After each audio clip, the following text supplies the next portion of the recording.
En Tecnología Movistar, cada dispositivo viene con un plus. Presenta en la W, Minuto 60 Movistar.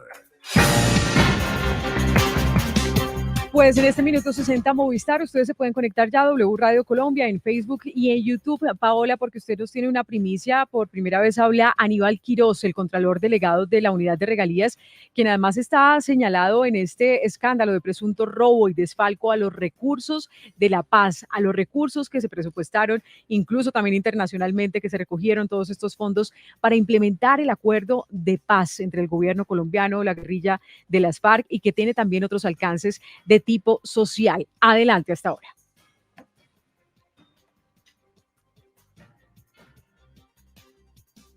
Paola, ¿nos escucha? Vamos a ver por qué no la estamos escuchando. Mientras tanto, en este momento voy a leer algunos comentarios, porque esa es justamente la pregunta. ¿Quién responde? ¿Quién responde por esos recursos de la paz? Porque es que estamos hablando de millonarios recursos para la paz. Dice José Reyes Viana, ¿quién responde? ¿Qué podemos esperar de Ecopetrol para los pequeños accionistas que quisimos apoyar la transición energética de esta gran empresa? Dice Joa Sánchez, ¿quién responde a los más de 2.000 ex empleados de Medimás CPS que aún después de 3 meses no les han pagado sus liquidaciones? Mi trabajo, W Radio Colombia, ¿hasta cuándo van a tener que esperar? Otro más de Sandro Bermúdez, ¿quién responde porque Maicao y La Guajira no tengamos agua potable? César Mendoza González, ¿quién responde por las muertes y amenazas a líderes y lideresas sociales en la Colombia profunda? Ahora sí, Paola Herrera con su invitado desde la Contraloría. Así es, Andrea. Bueno, entonces le decía que hoy desde la Contraloría estamos aquí, como usted muy bien lo señalaba, por primera vez desde que se destapó este escándalo que se ha reconocido a nivel nacional como el saqueo a la paz, con uno de los contralores delegados que aparece involucrado, mencionado dentro de todo lo que se ha dicho hasta el momento y dentro de lo que se ha conocido como el robo a los recursos del OCAT Paz. La Contraloría jugó un papel muy importante porque hizo unas recomendaciones antes de que se aprobaran esos proyectos, pero es muy importante decir, Andrea, pues que no tuvo ni voz ni voto en esos OCAT y sin embargo, pues se habla de unas presuntas coimas que recibieron 2 personas dentro de esta entidad. Estamos hablando de los contralores Juan Carlos Gualdrón, quien ya conversó con la W Radio también, y Aníbal Quirós, quien está en este momento aquí con nosotros en esta entrevista exclusiva para Sigue la W. Nos va a hacer todas las aclaraciones frente a este caso y también a contarnos sobre su situación actual, porque recordemos, usted también lo mencionaba, Andrea, pues él hace parte de la lista de las 10 personas que están aspirando para Contralor General de la República en reemplazo del actual Contralor Carlos Felipe Córdoba. Por eso también es importante escucharlo y saber qué piensa, qué opina sobre todo este escándalo y sobre todo sobre las acusaciones en su contra, doctor Quirós. Gracias por estar con nosotros aquí en Sigue la W, por atender esta entrevista y darnos su versión sobre estos hechos. Por favor, cuéntenos brevemente un resumen de su actuación en medio del escándalo por el saqueo a la paz. Primero, gracias Paola y a la W por la oportunidad que me dan de contarle al país lo que realmente como Contralor Delegado y facultado en una reforma constitucional que aprobó el Congreso del doctor Carlos Felipe Córdoba fue nuestro actuar, no solo en el OCAT Paz, sino en distintos OCAT de toda Colombia. Lo primero que hay que decir es que antes de que ingresáramos nosotros y la Procuraduría en el OCAT 49, haciéndole las recomendaciones a quienes toman la decisión, a quienes votaban en su momento, que se revisara el cambio de la ley de regalías de la 1530 a la 2056, que adicionaba un concepto único sectorial retroactivo a todos los proyectos. También mencionar por qué nunca se preguntó dentro de los 50 o 49 OCAT anteriores la velocidad, Paola, de los proyectos de 112 municipios que eran hasta ese momento los que habían accedido a recursos que tenían una velocidad de formulación de proyectos casi 3 veces que sumada a las 32 gobernaciones de este país. El tema, yo creo que la línea de tiempo y la línea de investigación es importante en decir que no son los alcaldes PEDET los que son realmente culpables de todo lo que está pasando, sino los contratistas que iban de municipio en municipio. Un alcalde PEDET es un municipio categoría 6. No es Bogotá, no es Cali, no es Medellín, que tiene capacidad de formular un proyecto a una velocidad que ni siquiera puede compararse con lo que hicieron los municipios PEDET en su momento.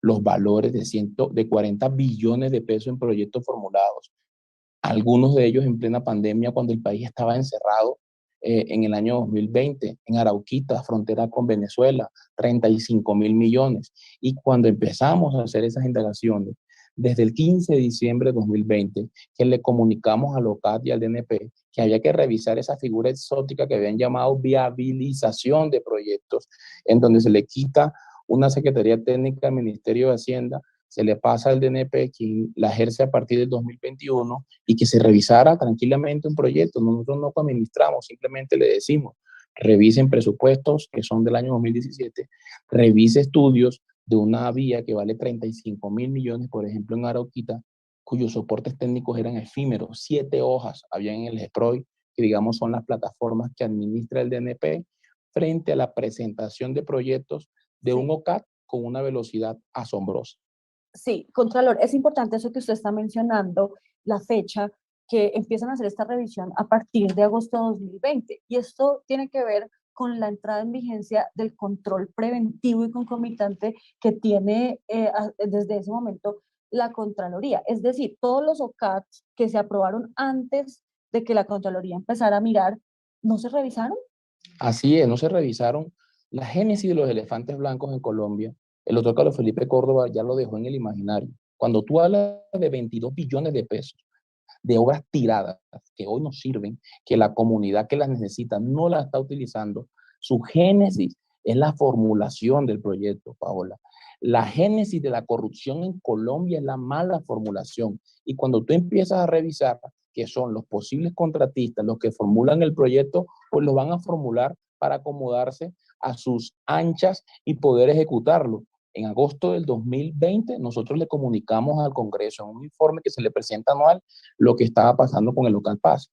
Una concentración de recursos, 53 municipios de los 170 que no habían recibido recursos, municipios por fuera de los PD recibiendo plata, y es una serie de consecuencias que nosotros dentro de la facultad constitucional, primero, es un tema concomitante. Segundo, le hicimos seguimiento permanente a todos los proyectos aprobados. Tercero, las auditorías micro ahí están los hallazgos, están los carteles. Hemos destapado, yo creo, Paola, que la amenaza lo que quiere hacer es parar, amedrentar lo que nosotros queremos escudriñar de este OCAT-PAS que está operando desde el 2017. Ya vamos a hablar más adelante sobre ese tema de las amenazas y quién estaría atrás de eso, pero es importante, Contralor, pues mencionar que a la Contraloría la involucran en este proceso, la mencionan también dentro del escándalo, específicamente a usted y a su colega Juan Carlos Gualdrón por supuestamente participar en la aprobación de esos proyectos. Explíquenos, por favor, qué rol jugó la Contraloría en ese tema de la aprobación, cómo es que funciona lo que la Contraloría tiene que hacer para saber si hay posibilidad de que ustedes hubieran recibido coimas o no. Claro que sí, esto yo creo que es importante decir que la línea de tiempo, y creo que fueron asaltados en su buena fe, cuando sacan un titular taquillero que habla de coimas y de contubernio. Nosotros nunca votamos, nosotros nunca decidimos. Prueba de ello es el OCAT 56. Fueron 4 cartas que soportadas en esas solicitudes que le hicimos a los alcaldes y que nos contestaban algunos, Paola, con una frase que le llamó la atención a la fiscalía: donación condicionada a éxito por Pepito Pérez. Y Pepito Pérez hoy es el contratista de ese proyecto. Segundo, cuando hacemos la recomendación, la junta directiva que toma la decisión era quien decidía si la acogía o no. Y el OCAT 56 es importante que la opinión pública lo sepa, que en ese OCAT, en la página 17, que está colgada en el Sistema General de Regalías, la junta directiva dijo que no acogía las recomendaciones de la Contraloría y que además, Paola, desconocía una denuncia penal de un anónimo o una persona que se hace llamar Agovis Barrios, que denunciaba lo que estaba pasando con algunos de esos proyectos que no tenían esos soportes técnicos o que tenían distintos problemas. Yo creo que el país es importante que conozca que nuestra labor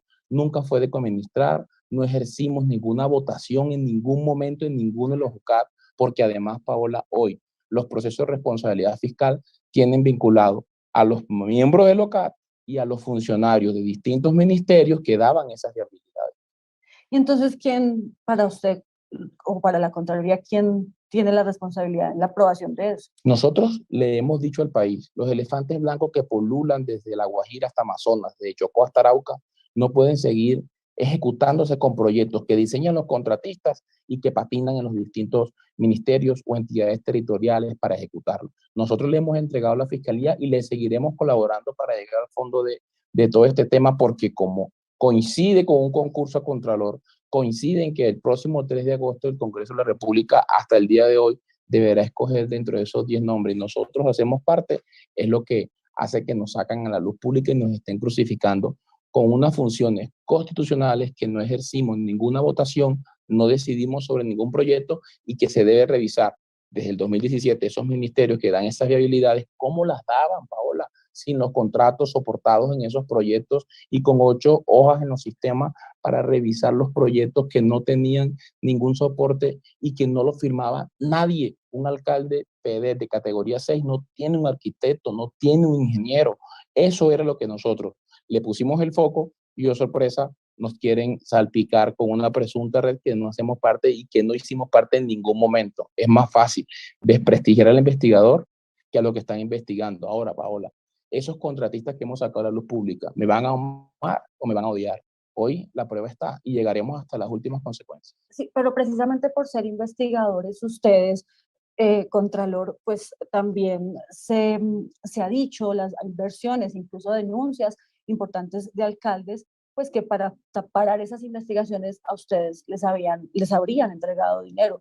Contralor, se habla incluso de coimas de entre 1 y 2%, tanto para usted como para el Contralor Juan Carlos Gualdrón. ¿Qué decir sobre eso? Hay que decirlo, un tema muy suspicaz. Las cartas también las firmaba nuestro jefe directo, el Contralor José Freddy Arias, ya no lo menciona. ¿Por qué? Porque no está en la lista de los 10 finalistas. Nosotros hicimos nuestro trabajo basado en una norma constitucional que le daba esa facultad a la Contraloría, y eso es lo que tiene incómodo a muchas personas que se apoderaron desde el 2017 de esos proyectos o capaz. Y yo lo que creo es que finalmente la Fiscalía y la Procuraduría deben vigilar nuestro actuar. Esto no puede convertirse en que en plena campaña Contraloría General, se tomen 2 personas o 3 personas como caballito de batalla para luego elegir a una u otra. Yo no quisiera pensar y me entristecería que estuvieran personas dentro de la lista o por fuera de la lista, pendiente de cómo sacar del camino a cualquier costo a esos concursantes,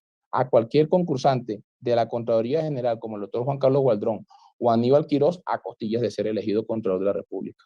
¿Quién está detrás de eso? Yo creo que eso lo vamos a saber y créame que lo vamos a hacer visto en la opinión pública, porque tiene que ser un tema ético que no se ataque a un contrincante por fuera de una lista o dentro de la lista para ser elegido Contralor de la República. Y yo quiero una cosa, Paola, que es importante decir. Esos contratistas que tienen miedo que sigamos investigando, creo que hoy tienen claro que si llegamos a ser Contralor, lo que le tienen mayor temor es esa articulación que hoy tiene la Fiscalía con la Procuraduría y la Contraloría haciendo investigaciones en el territorio.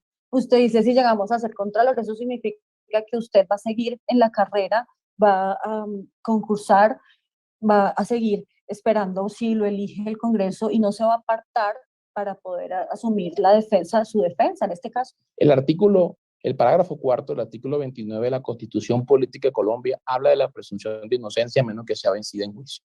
Nosotros hicimos parte de 210 personas que se inscribieron, hicimos parte de las 20 personas que pasamos el examen, y una comisión accidental del Congreso de la República fue quien eligió a los 10 finalistas, en donde está mi nombre, que el nuevo Congreso deberá elegir, al margen de los reparos jurídicos o de los reparos que quieran hacerle a mi nombre. Yo continuaré, Paola, porque eso es darle gusto a esos corruptos que los hemos descubierto, que están por todo el país, sobre todo en Arauca y Putumayo, donde ejercen presiones para quedarse con esos contratos, y es lo que le tienen temor.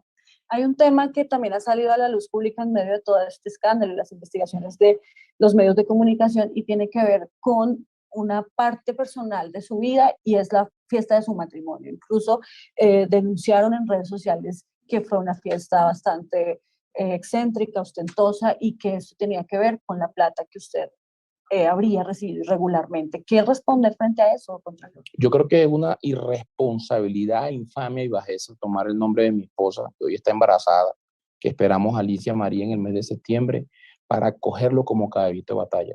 Es una completa locura que en una fiesta de 190 personas, en Valledupar, no lo hicimos en Cartagena, allá no tocaron grupos reconocidos. Yo creo que 1.000 millones de pesos en una fiesta, un matrimonio, se ve y se reconoce a simple y llanamente. Ahí están los contratos, Paola.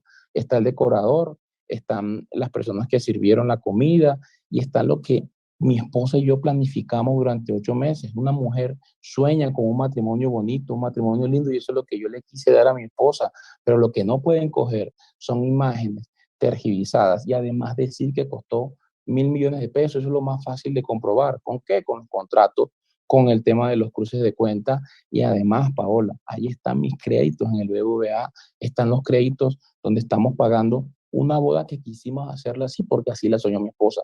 Y si yo hubiera podido darle algo mayor, se lo hubiera dado, pero no pueden coger y pegar una falsa noticia, una falsa denuncia o tal vez la ligereza de no tener la información completa en línea de tiempo y achacarme un matrimonio con exceso y darle un descalificativo como ser un matrimonio de traqueto, un matrimonio que lo hubiera hecho una persona que estuviera margen de la ley. Por favor, eso es un tema muy personal que de verdad ha dolido mucho a mi familia, pero bueno, ahí están las cuentas claras y seguramente cuando nos pidan las cuentas, tanto la fiscalía, que es la que puede llevar la investigación, se las daremos. Pero lo que sí hicimos fue una denuncia por injuria y calumnia, porque no pueden enlodar un nombre de esta manera a costillas de un trino taquillero en Twitter.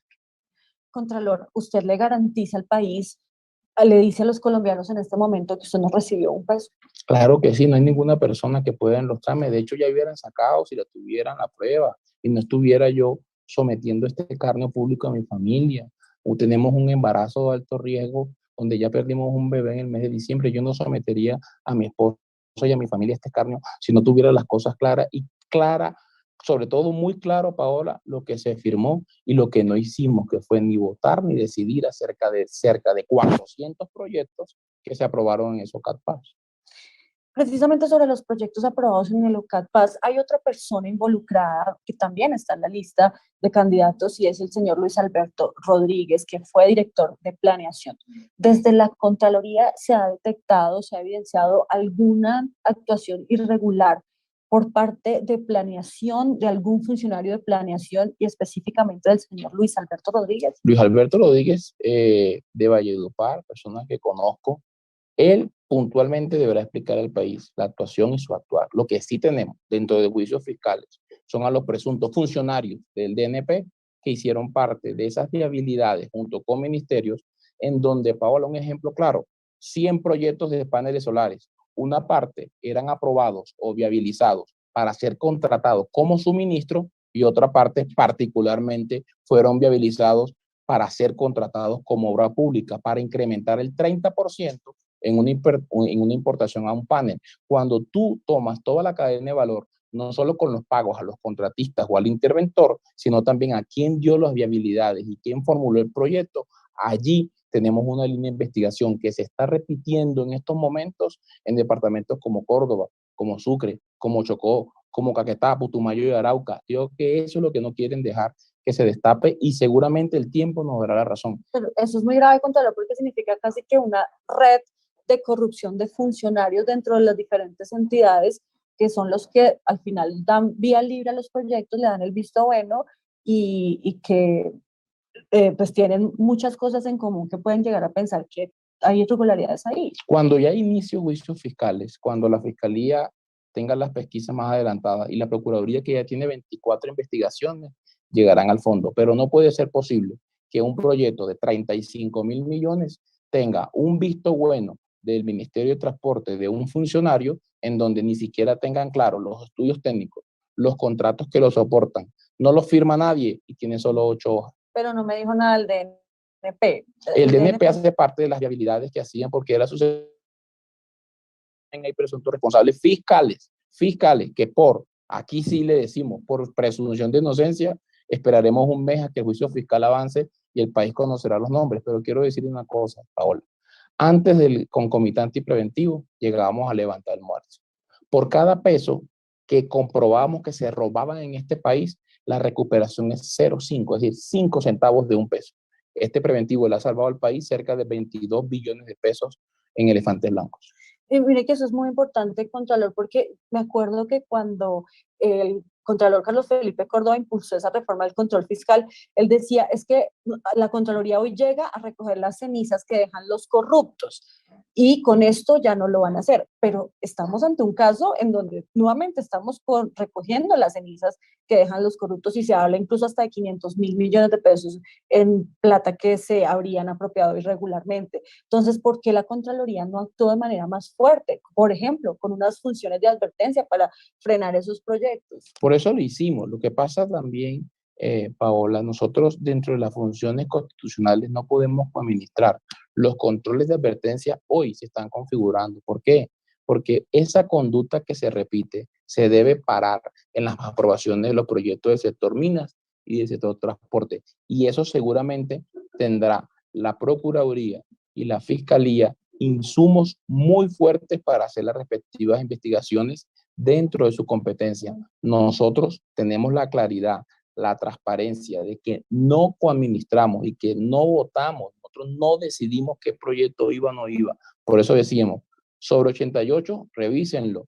Y de esos 88 fueron 53 que hoy están en investigación, en una Pero línea entonces de esos tiempo. 53 se pasaron por la faja, si se quiere, la recomendación de la Contraloría. OCAT 56, página 17. Ahí está el acta, cerca de 500 páginas. En la página 17 votaron que no tenían en cuenta ni la denuncia anónima de una persona que llegó a la OCAT, ni las recomendaciones de la Contraloría que se hizo sobre el OCAT 55. Pero además, sobre el OCAT 57, le dijimos lo que pasó en el 56, porque es muy irregular que 2 denuncias ciudadanas trasladadas a un senador de la República y una revocatoria directa no fueran resueltas. Yo creo que aquí la culpa no es de la vaca, aquí hay culpables en donde un juicio fiscal, donde ya tenemos presuntos, tanto miembros del OCAT como viabilizadores, el país conocerá la verdad de todo esto. La persona que preside la Junta del OCAT es el alto consejero Emilio Archila. ¿Qué responsabilidad tiene él? Nosotros esperamos que avance el juicio fiscal, le damos todas las garantías a los presuntos responsables, pero créame, Paola, cuando usted tiene todos estos indicios y hágase una pregunta, ¿por qué durante 50 OCATs nadie preguntó cómo hacían esos municipios más pobres de este país para hacer 40 billones de pesos en proyectos? Que ni Bogotá, Cali, Medellín o Barranquilla tenían esa velocidad de formulación. La Contraloría, ¿qué opina sobre la cifra de los 500.000 millones de pesos? Es una cifra en la línea de investigación que está, no sé, como dice doctora Chila, de dónde la sacaron, pero lo que sí te puedo decir es que de 7 billones de pesos aprobados en proyectos, hoy pagados hay 2 billones de pesos. De todos los proyectos de Local Paz 448, entre la sesión 51 y la sesión 56, hoy están en la línea de investigación de esta entidad y que estamos compartiendo información con Procuraduría y con la Fiscalía. Contralor, usted por este caso fue amenazado. ¿Hoy teme por su vida? Paola, aquí hay 3 formas de sacar del camino a funcionarios que ejercen el control fiscal o de cuidar la plática de todos los colombianos. Uno, compran al funcionario. Cuando no pueden, lo desprestigian. Y cuando no pueden, pues lo sacan del camino o lo matan. Yo espero que no. Yo espero que todas estas medidas que ha hecho la Unidad Nacional de Protección y la Fiscalía, que recibió mi denuncia de manera oportuna el día viernes, lleguen hasta las últimas consecuencias, porque hay un caso en particular, Paola. Cuando sacamos a la luz pública esto, pero además, en Albania, Guajira, 5.000 millones, un contrato que el subcontratista falsifica el contrato de transporte 4.000, indagamos y solo fueron 300 millones. Ese testigo hoy está amenazado también y está por fuera del país y la fiscalía lo conoce y yo le reiteré la denuncia. Estos son los casos en donde estamos llegando por todo el país hasta el fondo y entregando la información a las otras 2 entidades para que también ejerzan su control constitucional, disciplinario y penal. Contralor, se ha dicho que todo esto surge a raíz de denuncias anónimas. ¿Qué sabe la Contraloría sobre eso? Porque la gente siempre tiene, la opinión pública siempre tiene la percepción de que cuando se destapan los escándalos es que las autoridades empiezan a actuar. El OCAT PAS 56 se aprobó en 2021, en noviembre de 2021. ¿Qué hizo la Contraloría en ese momento? Y hablemos de esas denuncias que supuestamente son anónimas. Esas denuncias, primero, en lo penal, una denuncia debe ser de fáctica de una persona a otra en modo, tiempo y lugar.